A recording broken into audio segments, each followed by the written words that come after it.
Good afternoon, everyone. Today is Tuesday, October 12th, 2021, and this is a meeting of the Acushnet Board of Selectmen. Please rise with the Pledge of Allegiance. I pledge allegiance to the flag of the United States of America and to the republic for which it stands, one nation, under God, indivisible, with liberty and justice for all. All right, thank you. Now, we're doing things a little different today. We're going to be going to executive session first. And, declare that executive session under General Law, Chapter 30A, subsection 21A, 3, to conduct strategy and preparation for negotiations with union personnel or to conduct contract negotiations with union personnel, fire/EMS. Also to discuss strategy with respect to litigation if an open meeting will have a detrimental effect on the bargaining or litigation position of the public body, as the chair so declares, and the board will return to public session. Gentlemen, roll call vote. Mr. Gaspar? Yes. Mr. Warner? Yes. And I am a yes. Mr. Chairman? Yes. Did we call the meeting to order? Actually, no, we didn't. So do I have a motion to open the meeting? So moved. Second. All in favor? Aye. Aye. And we will return, we're going to adjourn to executive session and we'll return to public session afterward. Thank you. Ladies and gentlemen, we are back from executive session and we'll proceed with the agenda. First, here we have minutes that need to be approved by the Board of Selectmen. We have September 28th, 2021 regular session, and gentlemen, we're going to table that, make some adjustments to it, and bring it up at our next Selectmen's meeting. But do I have a motion for the November 4th, 2020 regular session minutes? Motion to approve. Second. All in favor? Aye. Aye. Very good. Next, we have meeting mail. We have a letter of interest, Beautification Committee, to appoint Eric James. And let me just get up to speed here, get in my book. Mail. And his citizens' interest form. Mr. James is looking to become a member of the Beautification Committee. He explains his experience. I've been a volunteer for the Buzzards Bay Coalition since 2013. Helped restore the sawmill, the Palm Farm, and Hamlin Street, or Hamlin Crossing. Volunteer for New Bedford's Clean Sweep. Previously served on the Beautification Committee. Gentlemen, do I have a motion to appoint Eric James to the Beautification Committee? So moved. Second. All in favor? Aye. Very good, Mr. James. You're officially a member of the Beautification Committee. Thank you. Let's see. Next on the meeting mail, we have a letter of citizens' interest form from a Mr. Thomas Whitehead here in Acushnet. And he has expressed some interest in the Zoning Board of Appeal alternate position and the Agricultural Commission alternate position. He writes, my academic and professional experience is in healthcare, but as a resident and taxpayer, I am interested in learning more about the inner workings of town government by serving on a committee. So was there any preference to which committee, or is he interested in on both? Okay. So, Conservation, it says here, Mr. Chairman, Finance Committee, Conservation, Zoning, and Ag. yep, I don't believe there's an opening on the Conservation Those are Commission. the only two that had openings, yeah. So the two of the three that he checked off, and the Finance Committee he also checked off too. So the two that were available were the Zoning Board of Appeals and Conservation Commission. So, gentlemen, do I have a motion to appoint Thomas Whitehead to the Zoning Board of Appeals as an alternate and the Agricultural Commission as an alternate also? So moved. Second. All in favor? Aye. Aye. Congratulations, Mr. Whitehead. Next, we have appointments. We have Police Chief Richmond to give us a Slocum Street update. Good afternoon, everyone. Good afternoon. Chief. How are you today? Very good, very good. Excellent. had an opportunity to kind of steal my own thunder in talking to Mr. James while we were doing executive session. As you're well aware, Slocum Street's been a bone of contention, for a long time, but certainly in the last couple of months, as far as the speeding goes. Ms. Hewitt made me aware, complaints when they really were coming in back in August. And what we did initially is we deployed this one speed sign that we have that's several years old, battery operated. The sign, the deployment was really two-pronged. One was to kind of educate the motorists as to what their speed was. What we found is that, in general, most speeders are not, they're not felons or anything like that. They're just probably more inattention or just, not realizing what the speed limit is. They're just going at the speed they normally go at. So that speed sign, when it lights up, it flashes when you're going over the speed limit, serve to kind of educate the public. Secondly, that unit has the ability to collect a lot of data. And we've used that on and off in the past, I guess it would be 6-8 weeks. And sometimes the sign would be on collecting the data, we'd see the actual display, and sometimes the sign would be up and we'd be doing what you call covert collecting data to see what kind of an effect we were having with the sign.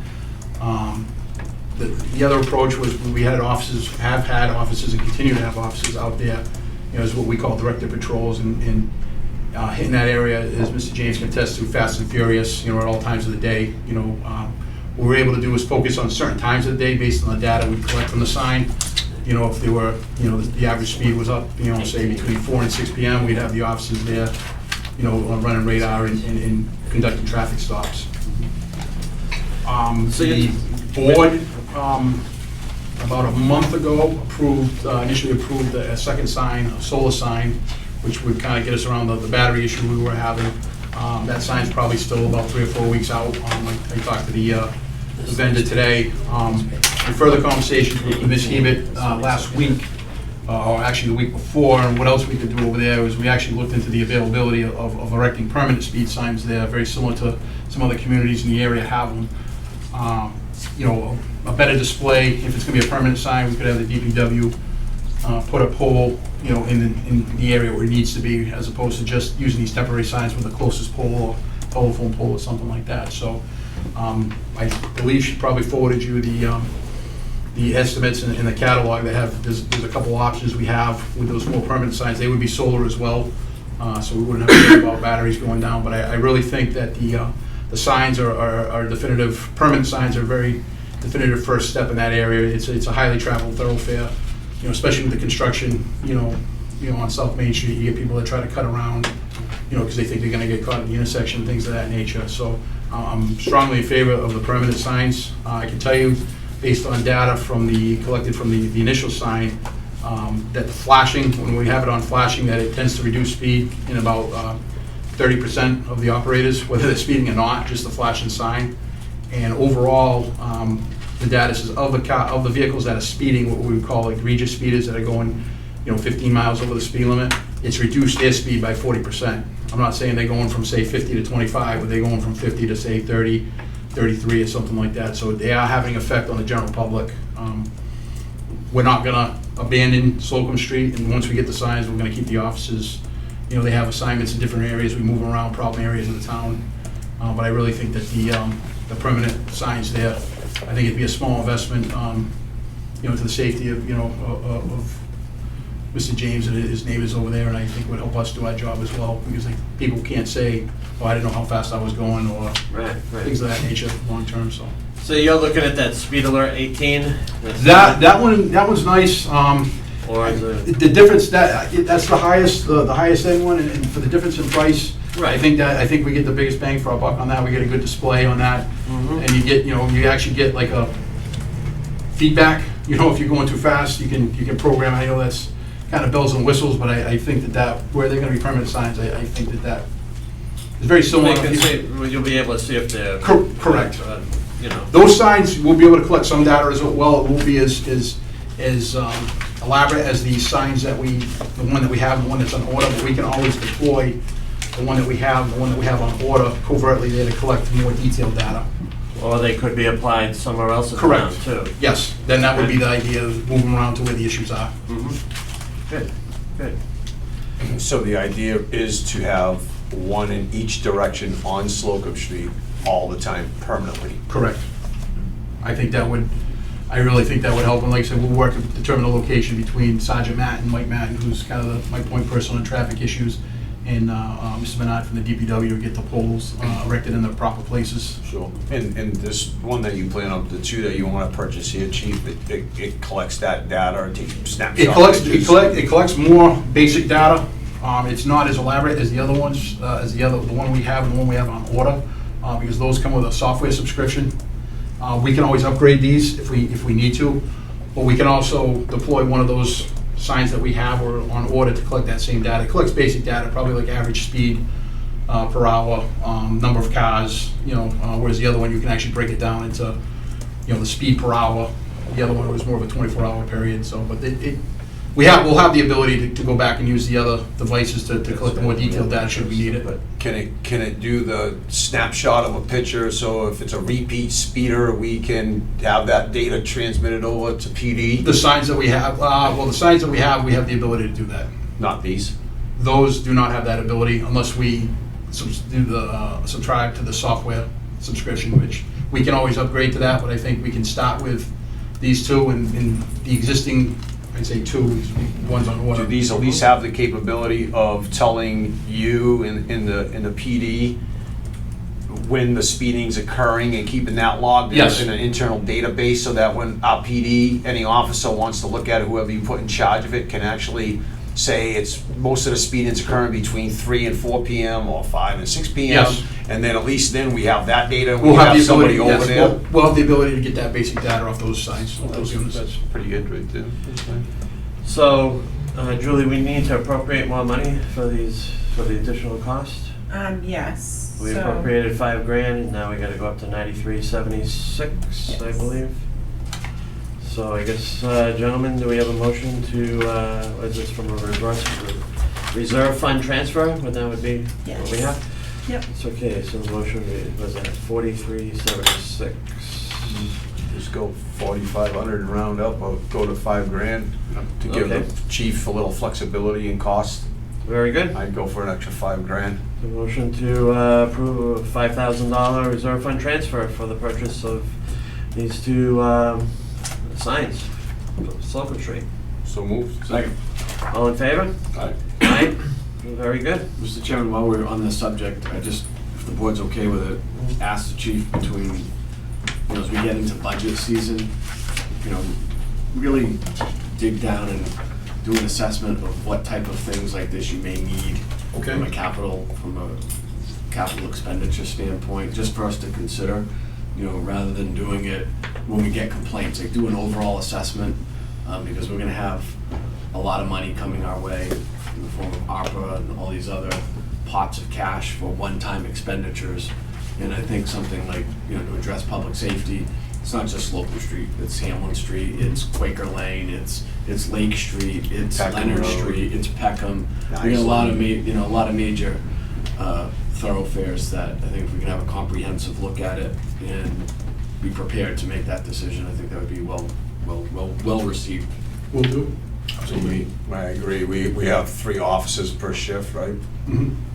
I mean, no pun intended, but the hands are kind of tied. You can't have 3 guys in patrol cars everywhere across the whole town. We got 70 miles of road miles. It's kind of impossible for them to be everywhere with speed trap, so. And their job just doesn't consist of sitting on the side of the road watching for speeders, so it's kind of, I agree with Selectman Ramon, if we can get some deterrents out there other than officers, Mhm. that'd work out pretty well. Okay, will do.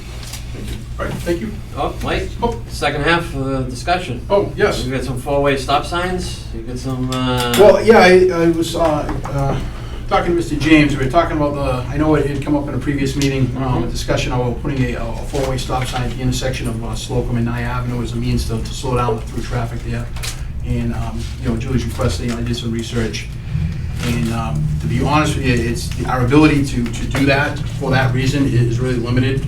The federal government puts out a document that the state highway departments kind of abide by in order to, I should say, comply with, in order to be eligible for federal funds.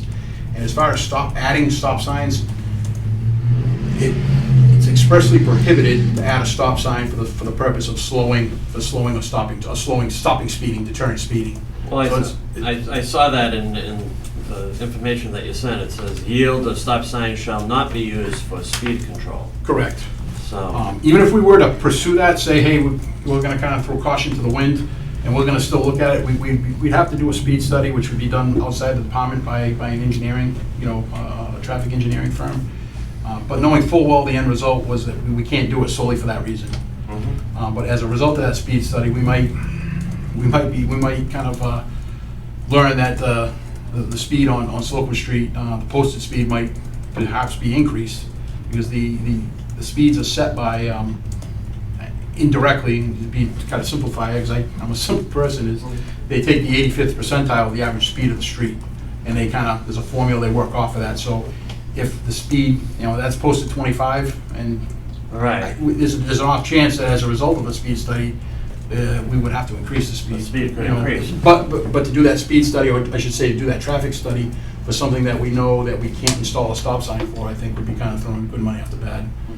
We can't, and then the other thing is you kind of set precedent. If there's speeding on Main Street, say in the area of Leonard or Hamlin or Robinson Road, do we stop putting, four-way stop signs all the way up Main Street and Middle Road? It's kind of a dangerous precedent to set. Some municipalities don't care, they'll put a sign, somebody calls, they'll put a sign, but then when push comes to shove, it's quote unquote not a legal sign, and it's just causes more of a deterrent than anything else.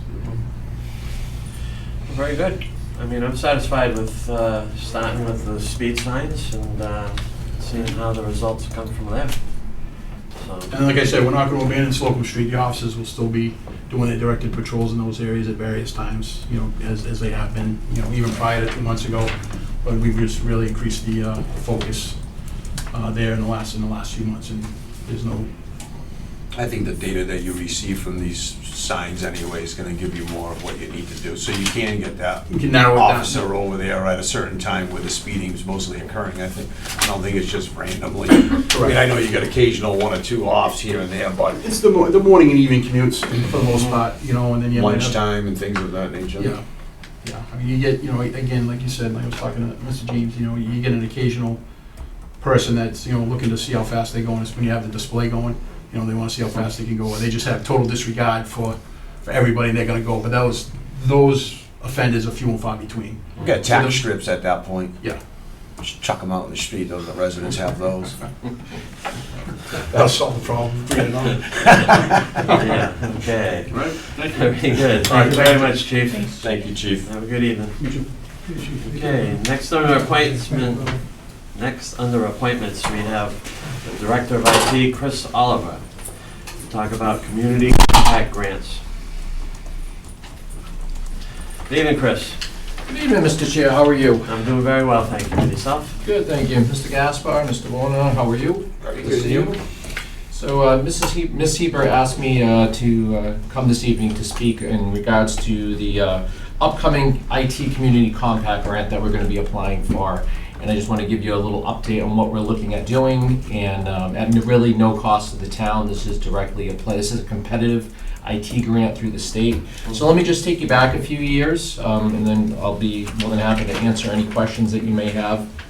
About 5 years ago, when I came over onto the town side, town meeting had approved, I believe, approximately $100,000 to do infrastructure upgrades here to both the town hall and the Parting Ways building.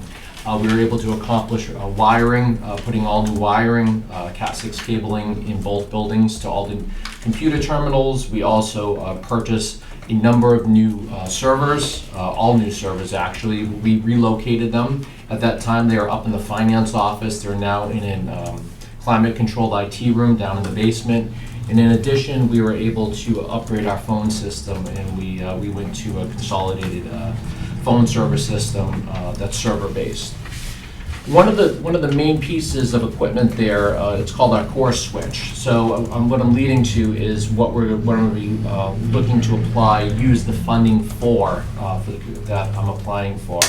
So the core switch that's currently here at Town Hall was actually surplus from the school department 5 years ago. It's approximately, the one that I'm looking at purchasing with this grant, it goes for about $20,000. So We were able to get 5 years more life out of the switch by bringing it over here. I just updated the one at the school department, and I'm now, I brought it over here, and it's been in service. We've had a couple of issues with it, that's what's concerning. Over the past probably 6 months, it's frozen over the weekends and at night, and I've had to come in and reboot it in the morning. So we're looking at replacing, going after, the overall umbrella of the grant would be upgrades to network infrastructure upgrades. What I did was I looked at the FY21 communities that received the grant funding, and they tried to, the state asked you to kind of try to keep it specific to one type of project, so you're not all over the place. They want to know that you're looking at funding, one specific project. So I'd be looking at upgrading our network infrastructure as well as improving our disaster recovery here. As we found out recently with COVID, is that technology and remoting from, whether it's from home, whether it's from another office building, none of that is going away, and we're becoming more and more of a society that relies on technology. So in addition to looking at a new core switch, I'd also be looking at to firm up our infrastructure between Town Hall and the fire department. So right now what we have is we have fiber optics that will connect the Town Hall to parting ways. That was also upgraded back 5 years ago with that funding. So we have fiber that comes from here to parting ways, and then from parting ways we have what's called a point-to-point microwave wireless signal that goes to the fire department. So they are now on our network.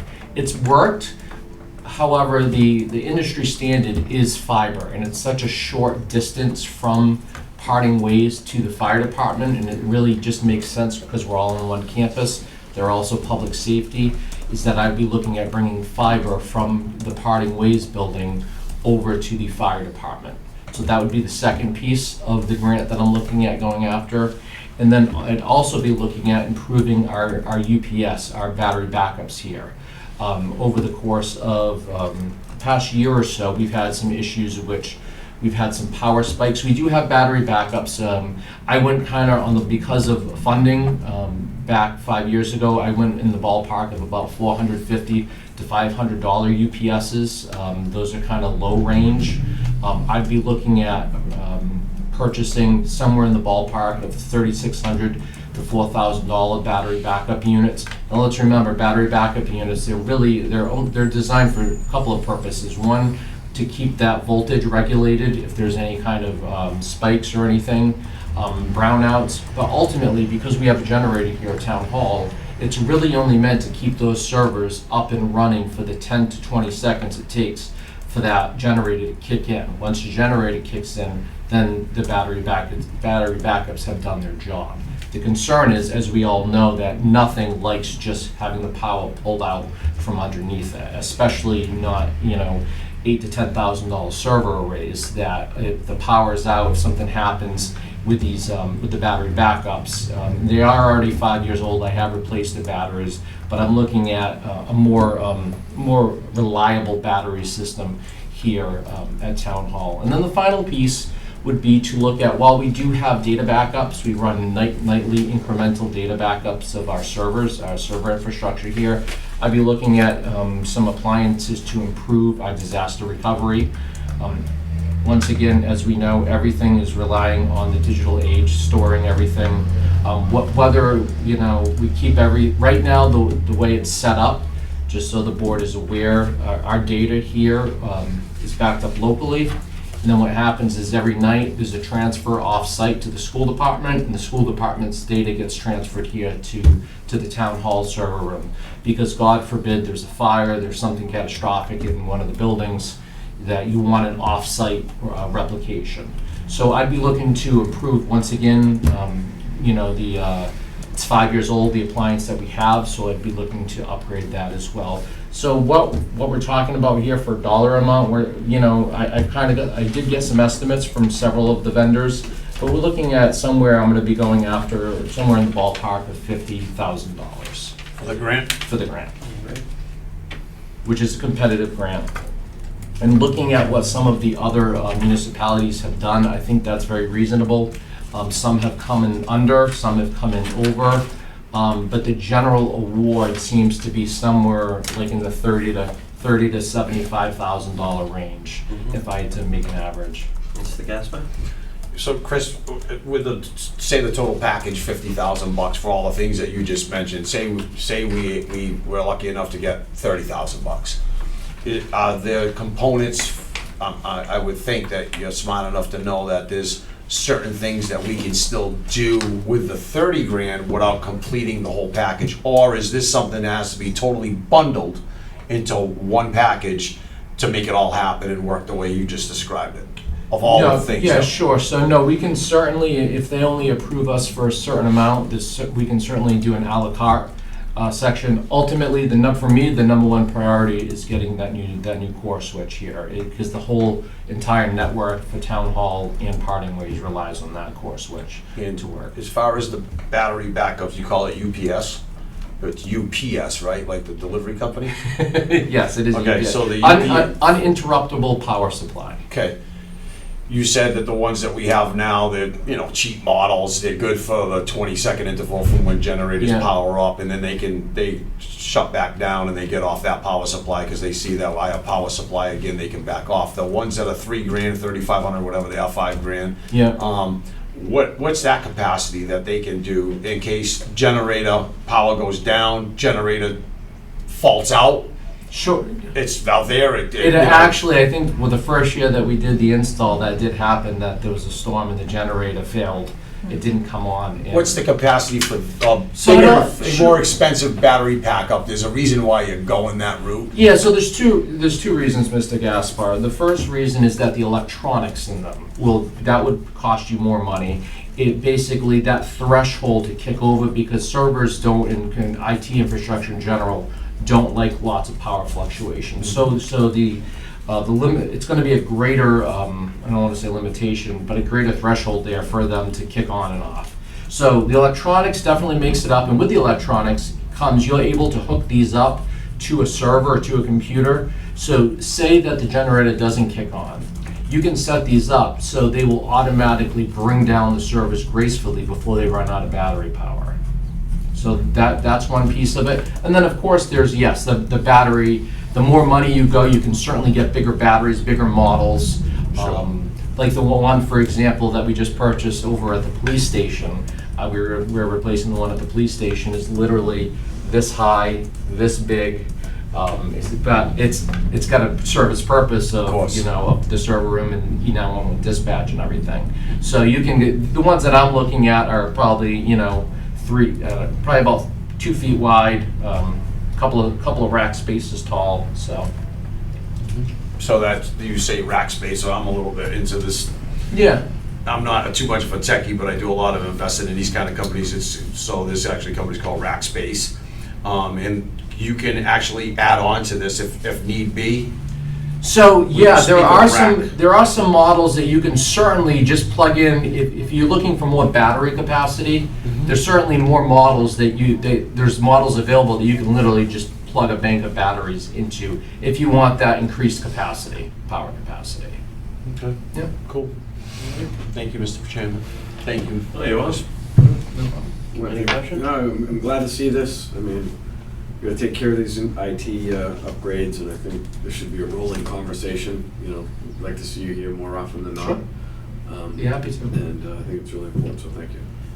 So, Julie, do I need to pursue a motion for this, to pursue the grant? Yeah, you can, and, I don't know if Chris mentioned, the grant application is due this Friday, so. Right. I know he's been working on it, so, yeah, with your motion and permission, we'll be able to go for. You ready to roll, Chris? I'm ready to roll. Got a couple of days. It'll be ready.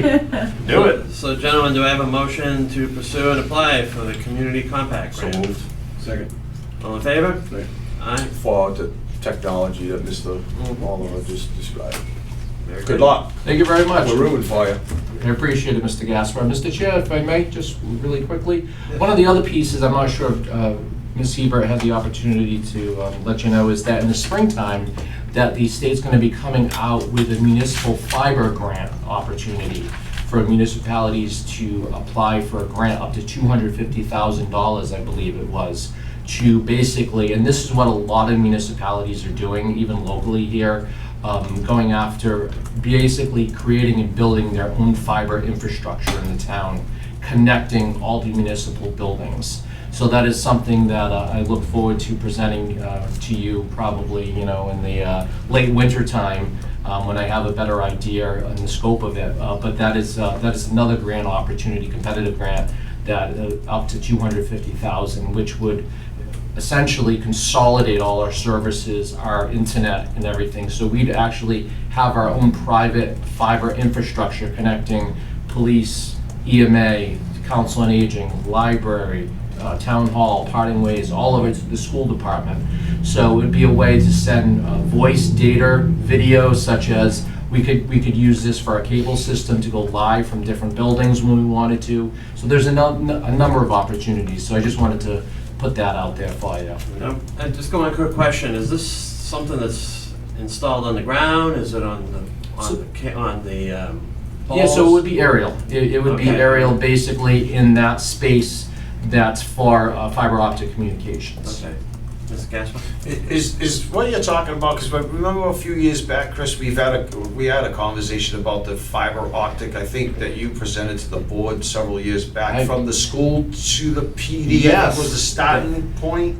Yes, that exactly, Mr. Gasper, yes. So if that's the case, and now we'll look into, like, you, and security is everything, right? So if you're on your own, you would assume if you're on your own fiber optic system, you don't have to worry about intrusion from other people, right? Correct. Getting in, and so it's an extra security blanket, right? Because Correct. cybersecurity is huge these days.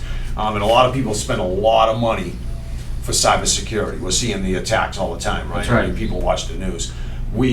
That would be in our best interest, is to be on our own network, we'll call it, of fiber optics, so that cybersecurity, would it lessen that burden of cybersecurity because people can't be on our cable, fiber optic cable? So, yes, it would absolutely, because right now, when you think about it this way, every single municipal building in the town has a cable modem that's access to the outside world.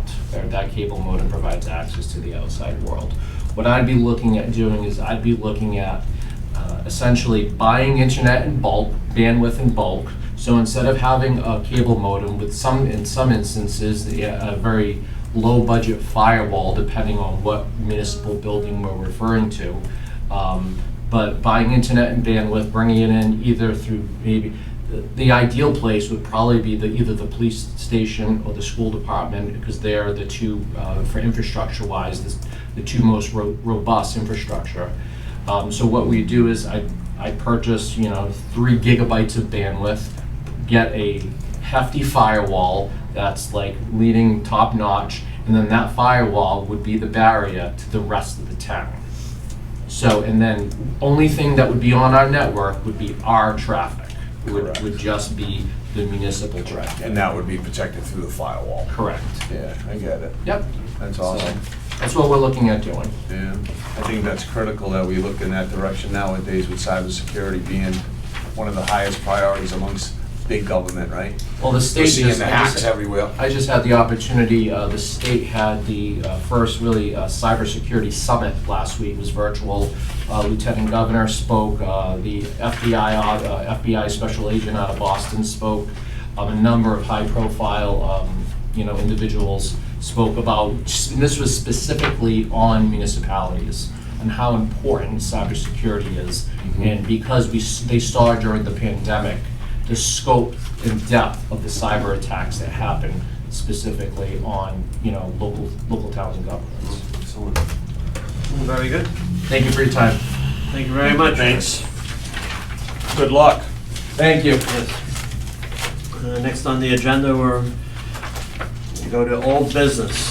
First on the old business is the invoice cloud contract and schedule of implementation.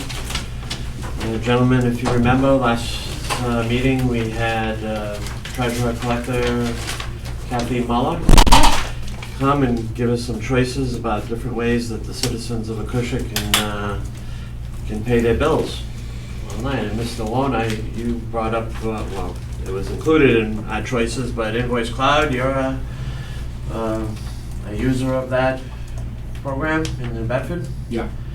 So people would be getting email and notifying them that they're getting a bill and pay it right online, either on credit card or through withdrawal from a checking account. So, Much more user-friendly. So I worked with Kathy Muller, the treasurer collector. We got them to lower their price on some of the NSF fees, so now it's $10. So essentially, right now we're getting $25 for every NSF, which is a bounce check. And now essentially we'd be getting $15 revenue versus the 25. And they have here a contract for 3 years. I do have a little bit of tweaking that our attorneys gave back on some of the boilerplate language that they had, and that's out with them now to just make sure they're okay with the changes. So if you guys are good with the, the contract terms and want to approve pending just, them approving those little changes that our town council had given, you're welcome to do that, or, we could table it until we get, their final approval. But I know implementation is about 90 days, which takes us very close to the end of the calendar year. If we get everything, back quickly, we could potentially have Invoice Cloud available for the January 1st bills when they go out. It's cutting it close, so we'll see how much we can get implemented. But that would be the goal, to have it for your January 1st bills. If not, it would be the next billing cycle that goes out. Mr. Gaspar? I think Ms. Hebert answered my question. I was concerned about the implementation time with the treasurer collector, because she would be leading the charge on that. And as you know, she's only requested a 1-year contract. So I wouldn't want someone to be in transitioning us to that new payment system, and then the next thing you know, that person's out the door, and we'd be kind of fumbling the ball, in other words. So I just wanted to make sure, but I think Ms. Hebert just nailed it on the head, said 90 days. And I mean, even if we're not in the January 1st deadline, we'll be ready for the second billing Yes. prior to the end of our year, fiscal year, Correct. which is June 30th. So it looks like implementation's not a problem. This company will take the bull by the horns and get it in place, so that's excellent. Thank you, Mr. Chairman. Well, very good. So do we want to have a motion to approve pending the changes? So moved. Pending approval on town council, right, Julie? Yeah, just the few Changes? changes that town council had given. Yep. Okay, so we got a Second. all in favor? Aye. Aye, very good. Next on no business, we have a discussion for the Fire Department Assessment Center. And last week we talked about last meeting we talked about a captain's versus the chief's assessment, and I believe Fire Chief Gallagher is exploring options versus the two options. Yes. The captain's assessment or chief's assessment. So, gentlemen, we table this to the next meeting? Yep. Excellent. So moved. Second. Okay, all in favor? Aye. Aye. Okay. New business. Flip to this. We have a memo from the building commissioner requesting changes to fees for permits. Julie, you have some information about this, or? Yeah, so Jim had given some info. He was looking to increase our ad fees as follows: paper applications, $10. He says state law requires that we accept any and all applications regardless of form, but paper applications take additional time, as it then becomes our time and effort to enter the info onto our software program. I'm sure you're all aware we're moving to the online permitting program, so we'll certainly still take paper, but he wanted to increase the fee to try to encourage more people to work online. So he's looking for a $10 increase for Yes. paper applications? Yes. Oh, just an additional, I was gonna ask the question, Mr. Chairman. Yeah. Yes. It doesn't even, it looks like the fees, but if this is additional fees to the current fee structure then? Yes, this is the Because I was gonna increased say, amount. the $10, that doesn't cover any amount of his No. salary at all to make No, so this to would be make the it happen, increase. so, I mean, we're losing money on this situation. Yeah. But yeah, if this is additional, make a motion to approve the changes as presented. For paper applications, it's $10. And then the other one that he has is the battery storage for solar. electrical permit and building permit, increasing $20. He says the battery storage for solar for both the electrical and building permits. It's just the battery storage, we know, we talked about it before too, it's just becoming a popular option, so he's looking And to it's increase an the fee by additional $20. Additional charge. Yeah. From our current fee structure, so that explains it. Yes. Okay, very good. We had a motion, Second. second, all in favor? Aye. Aye? Aye. Aye. Very good then. Approve those. Tax classification date. Okay, I got, right here. It's okay with November 9th, 2021, so that would be in 2 meetings from today. Yes. Ms. Gaspar, any? Not a big deal, do it every year. That's correct. Ms. Koska comes in, explains a few things to us. And that's a classification It's a between tax shift. residential, and tax shift between. Tax shift between Resident- commercial and residential, and she gives us a Residential. breakdown. Okay, so do I have a motion for talking about this on Tuesday, November 9th, 2021? So move. Second. All in favor? Aye. Aye. Okay, motion passes. And then we have a CARES request. Julie, if you can So- fill us in on this. Yeah, so I have two right now. As you guys are aware, CARES funding has to be spent by the end of this month. So one of the requests that we have for CARES is from Cable. They're looking for a laptop to allow them to do remote meetings and editing of the meetings. And then also money for an outdoor speaker system. And I know that we had this come up, and we did buy a similar system, or not a similar, we did buy a system before, but it was about $100 for the outdoor speakers.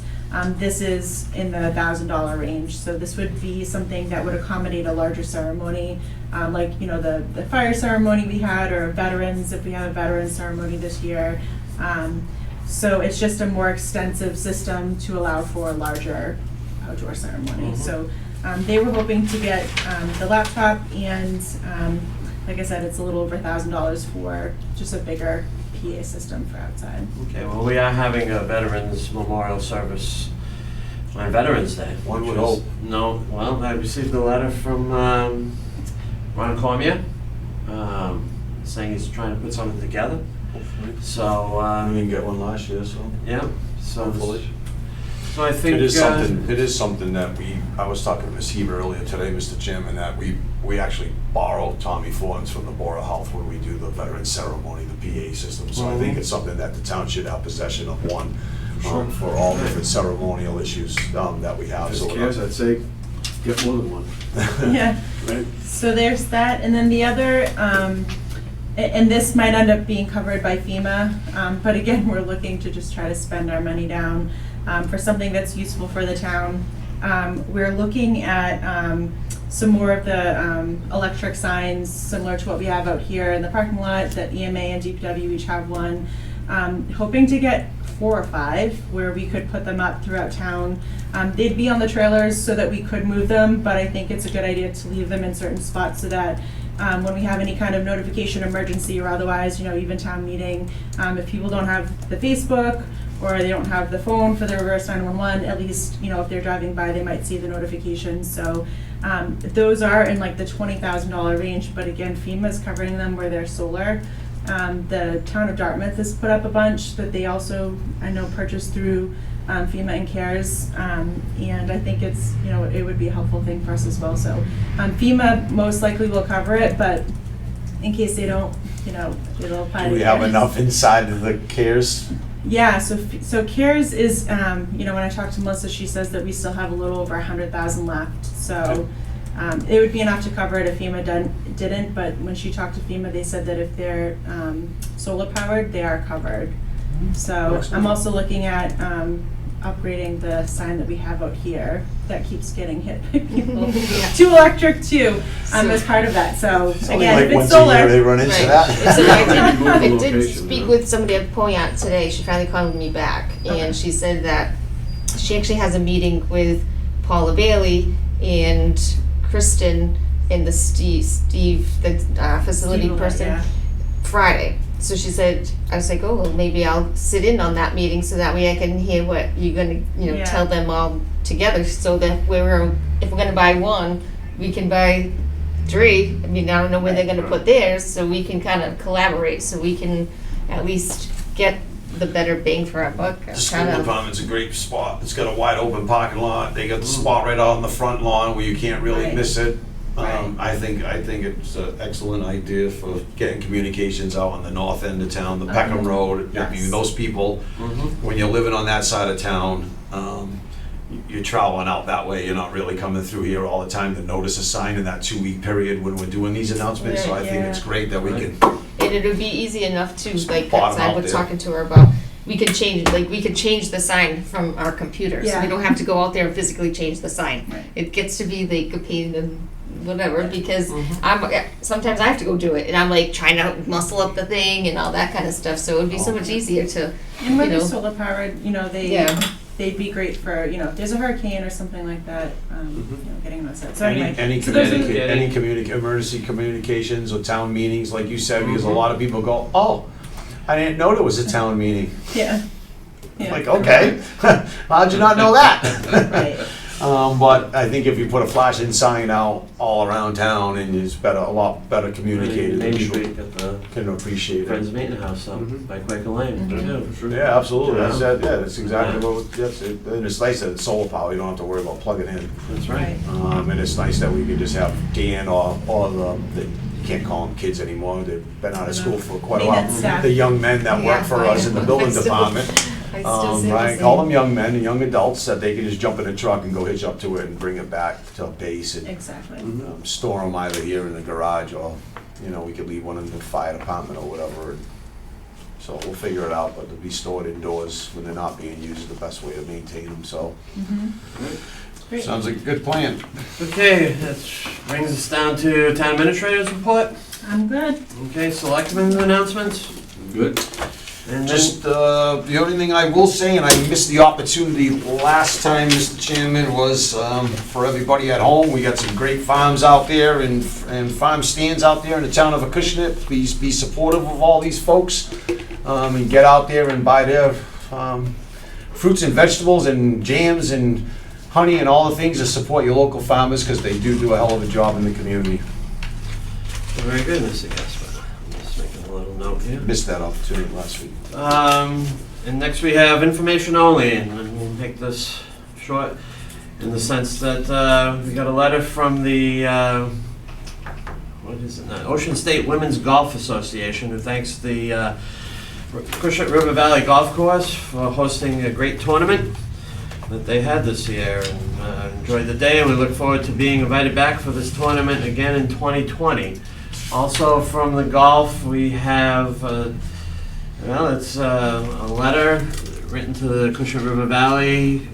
Well, how do I explain this? Let me see. Let me go back a step.